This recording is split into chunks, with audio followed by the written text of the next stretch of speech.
Hey guys, it's Byron here and welcome to Byron's Reviews. So about a month ago I did reviews of the B movies AVH Alien vs Hunter and Aliens vs Avatars, both in one video. You guys seem to like that video, and as such I have created a playlist called Double Feature Reviews.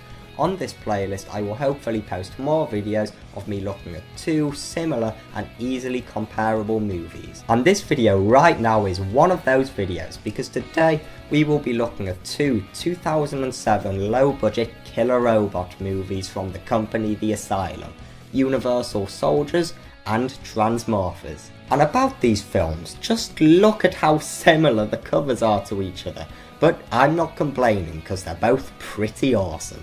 Anyway, that said, I hope you enjoy, and let's start by taking a look at Universal Soldiers. So as many of you may be able to guess, this film is a mockbuster of the Universal Soldier franchise, but here with the title, The Asylum has literally just added an S at the end. Wow, Asylum, no shame. Universal Soldiers, directed by Griff First, follows a marine unit sent to a small remote island in order to save a professor. What does the professor need saving from? Killer cyborgs, of course. These cyborgs are part of an experiment to create the perfect soldier, but these robotic murderers were so perfect that they became intelligent enough to lock who were originally controlling them out of the system, and as such they took control themselves. So as these foes adapt to their environment with a lust for bloodshed, the marine unit and a tag-along group of scientists must try to survive with these killers on the loose. Now we've gone over the film's plot summary, let's talk about the writing of the movie.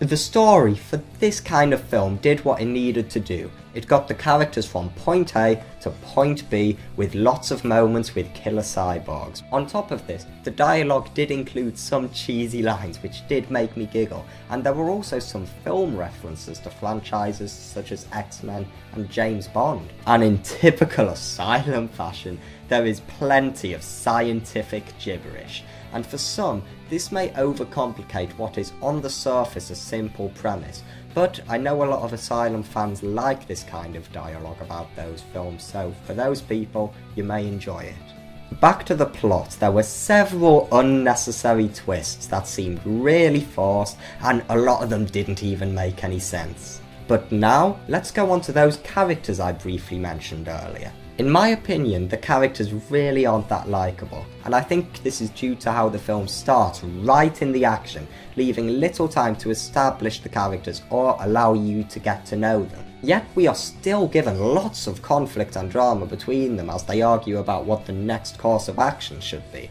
But because I hadn't identified with any of the characters by this point, these moments did very little for me. About half an hour in, the characters finally start bonding and we find out a little more about them, but this ended up being for no reason, because in the very next scene they just start arguing again, putting any character development back to square one. This highlights something that I have noticed with many films that I've seen recently, such as Universal Soldiers, this one, AVH Alien vs Hunter, and a film called Alien Lockdown. All these films feature really large groups of characters, but none of them are really that likeable. And as such, you can't really follow them or get invested in the film. And I think all these films needed to fix that is just to have one central protagonist you can follow and identify with. But back to this film, the majority of the movie is shot on hilly landscapes with lots of trees, and the vastness and large scale of these locations suggest an eeriness and paranoia, like the cyborgs could strike at any moment. However, the excessive use of this location does get a bit dull and repetitive. If it was me making this film, I would have added one or two nighttime scenes to not only add variety, but to increase the tension. That said, the aforementioned eeriness is aided by the fact that the robots aren't explicitly shown in great detail until much later on in the film, and when they do attack, they attack from off-screen with wooden spears, and as such it is unpredictable and shocking when they do finally attack. I also enjoyed the cinematography with a wide variety of shots and the use of a handheld camera, which made it look like the cyborgs were always watching them. Also, the acting is very expressive and lively, which is how I like it to be in a B-movie. Unfortunately, it was expressive in a very aggressive way, which once again just painted out the characters to be bad people. An example of this in a good way though was a performance by a drunken crazy professor. That part was just hilarious. But the acting isn't the only thing that's exaggerated in the film. The original score is too. Although it does sound a little cheap compared to the works of other Asylum composers, and despite the fact that the music doesn't always fit with the scene, the score did have a certain comical aspect to it. Occasionally it sounded like it should have been on some kind of cartoon, and this twinned with some equally cartoony editing with lots of sped up zooming in did give the film a lot of charm. And while we're on the topic of editing, there were some pretty blatant technical issues. A lot of the dialogue highlighted some very low quality, inconsistent audio, which was fairly hard to hear at times. Furthermore, a lot of the lighting and colour correction is very inconsistent, and this highlighted a lot of continuity errors. Now, I feel like I should take a step back at this point, because I think for a film of this sort, I am going way too in depth with the technical elements of filmmaking for its own good, as I, for one, with these kind of B-movies, rarely go in expecting high production value.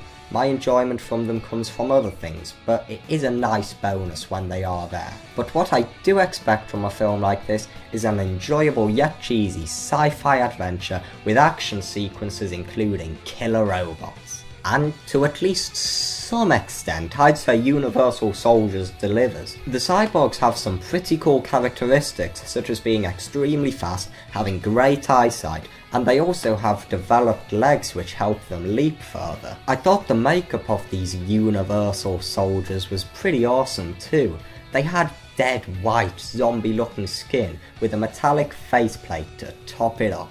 I do however think that the cyborgs lack variety, as the characters mention lots of different types of robots, but the film never really goes anywhere with it. An example of this is a whole scene dedicated to establishing the Teleclos, which is supposedly a very special kind of cyborg, but that is the last we hear of the Teleclos in the whole film, and it just seems like a missed opportunity. And as for the action scenes, while some are better than others and many are quite repetitive, there are some really cool ones, especially in the climax. One of my favourites was when a character was wrestling a robot as they both rolled down a hill, but it wasn't actually a hill, it was flat ground, and the filmmakers just tilted the camera at an angle to make it look like a hill. And I love this because it just showed one of the many cool ways they tried to do something very ambitious with a very low budget. And that is just the charm of low budget filmmaking. And also, the fight scenes aren't badly choreographed. You can actually see what's going on, which is more than can be said from the fight scenes in other films. There were other moments I especially liked too, but I won't give them away here. All I will say is 3 words: giant freaking robot. So they're pretty much my thoughts on Universal Soldiers, and unlike my last double feature review, here I'm going to tell you my conclusive thoughts on the movie after talking about Transmorphers too, so stick around to hear my final thoughts there. And linking as nicely from Universal Soldiers to Transmorphers, a Lee Scott film, is some very peculiar screenshots at the back of the DVD box for Universal Soldiers. It actually includes some screenshots from Transmorphers. Come on, Asylum, even for your standards, that's cheap. Speaking of cheap, I don't think it's any secret what Transmorphers is a mockbuster of. It's copying Michael Bay's Transformers. In Transmorphers, it's been hundreds of years since a race of alien robots invaded Earth, killing 90% of the planet's population and forcing the remaining humans underground. These robots alter the planet's atmosphere, creating an eternal night, and all this time later, the humans fight back in an attempt to reclaim their planet. Like we did with Universal Soldiers, let's talk about the writing. Overall, I thought that Transmorphers was very well written with lots of well executed twists and turns along the way. It also had very good pacing and it only slowed down when it needed to, and in these aspects, I'd say it handled them way better than Universal Soldiers did. It may be a generic sci-fi film when all is said and done, but that doesn't stop it from being an in-depth and atmospheric vision of the future. The dialogue shows this well as it uses phrases like sir and gentleman to not only describe men but also women, and this may be the writer attempting to show what they think gender equality may progress to in the future. Now, I'm aware that I may be severely overthinking this because this is an Asylum film, and upon further research I found out that the main female character this was applied to, General Van Rieberg's part, was originally written for a male. But it is interesting that they kept these lines in the script, so maybe something deeper is there? Anyway, I am glad that they left this in the script because it made the world more interesting and vivid. This isn't the only thing that's interesting with the dialogue though, as there are plenty of cheesy lines, many of which are carried through with such distinct, tough, confident personalities, which really do help identify the characters. Speaking of which, I thought the characters were mostly very good. The protagonist is known as Warren Mitchell, and Mitchell was brought out of an 100-year sentence of being frozen early in order to help fight the robots, or as the film calls them, Z-bots. I found Mitchell to be very likeable as a revolutionary type who takes orders from no one. He has a very interesting character arc that does actually have some quite emotional moments. I also liked Mitchell's friend, Itchy. Itchy was definitely the comic relief of the film, as he was very funny and entertaining. He just oozed personality. Itchy was played by Griff First, the same Griff First who directed Universal Soldiers. Wow, 2007 must have been a pretty big year for Griff. Now, I'm really about to go on a tangent here, but I love Griff First's work. He's acted in and directed many films that I've loved, both for the Asylum and for other companies. I am yet to find a film directed by Griff First that I haven't liked. Films he's directed include Arachnoquake, Ghost Shark, Swamp Shark, 100 Million Years BC, and many others. And when all is said and done, Universal Soldiers that we talked about earlier is probably my least favourite film directed by him, and even that film I got quite a bit of enjoyment out of. But now let's bring this back to Transmorphers. Where were we? Oh yeah, the characters. Other characters that I enjoyed were the aforementioned General Van Rieberg and Nadir. They complemented Warren Mitchell very nicely, giving him lots of conflict and a disagreement, which gave lots of different perspectives on the situations at hand. These three characters were also involved in quite an interesting love triangle, which gave a lot more depth to the film, and it also gave Warren Mitchell some clear motivation. Some of the minor characters were quite enjoyable too, such as the Steve Jobs lookalike here. Now, I mentioned earlier that this film was interesting and vivid, and I think this is mostly due to the movie's locations and set design. The inside locations looked very dull, grey and metallic, emphasising the apocalyptic situation with the Z-bots around. But the colour palette isn't completely dark and gloomy, as lots of brightly coloured orange, white and blue lights really add to the film's futuristic feel. These were simple touches, but they clearly showed the ambition of this low-budget B-movie, as if it was trying to be something on a much bigger scale, and I love this aspect of B-movies. The outside locations were awesome too, with abandoned, broken-looking buildings and rocky landscapes showing no life to be seen. And to top this off and emphasise the robots' eternal night that they've created, it was constantly raining with lots of lightning too. It all seemed obviously low budget, but as I said earlier, I see this more as a positive than a negative, and nonetheless it made the world of the film seem so chilling and real. Another example of this is the futuristic looking guns and weapons, or as the film calls them, plasma blasters.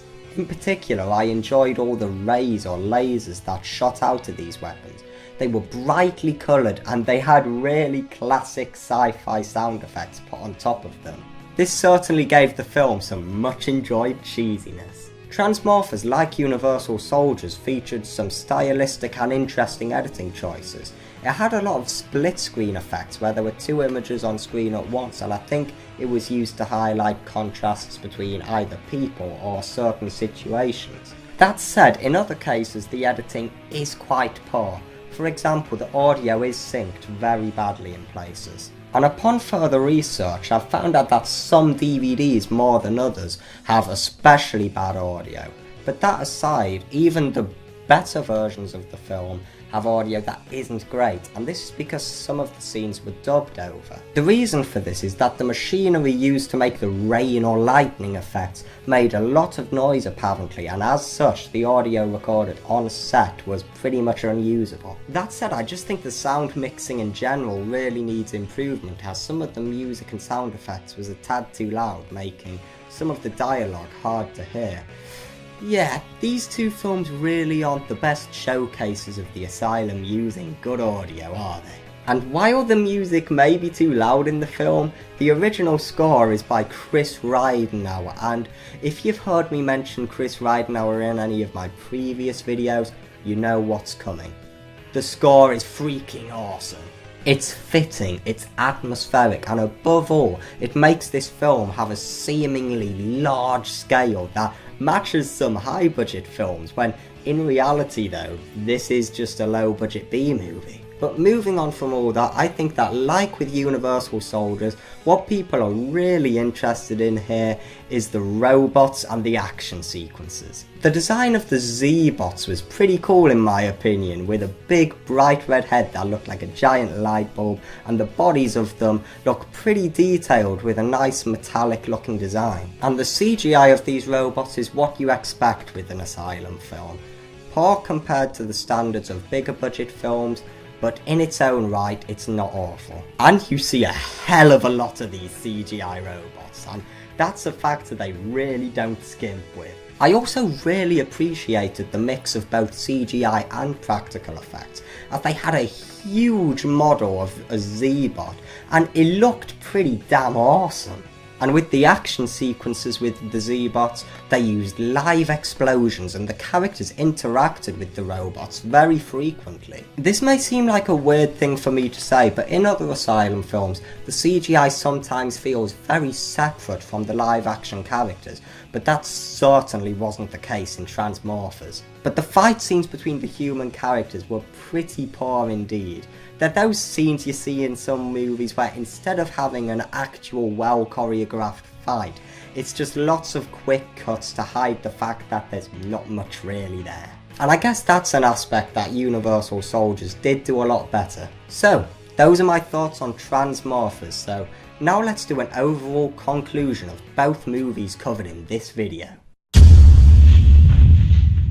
All in all, these films fall under the category of Asylum films that, while they may have cheesy moments here and there, are mostly trying to be serious, non-comedic sci-fi films. And on that level, Universal Soldiers may be an entertaining time depending on your tastes. Mostly Universal Soldiers is nothing original, but it does provide many of the genre pleasures that fans of this kind of film do like. And on top of that, it does have the charm of low budget filmmaking, as the people who make the film are clearly just trying to make use of what they have. So if you like B-movies and Asylum films based off the factors I've just mentioned, I think Universal Soldiers will offer you a pretty entertaining 85 minutes. But as for Transmorphers on the other hand, while the things I've said about Universal Soldiers just now do also apply here, I'd say that Transmorphers goes beyond that and is overall just a much better film. It has better pacing, it's less repetitive, the characters are more likeable, and it just has a very vivid world that Universal Soldiers simply can't match. This pushes me to give it a recommendation beyond just being for B-movie fans, and I'd also recommend it to a bit more of a general audience too. And as such, I'd say that if you go into it not expecting anything that new and original, and if low budget production values don't push you off, if you're a sci-fi fan, I'd say you should give it a shot. You may be surprised. So I hope you enjoyed these reviews. Let me know what you think of these movies if you've seen them in the comments, and feedback on my videos is always appreciated. But until next time, I will see you later. Bye!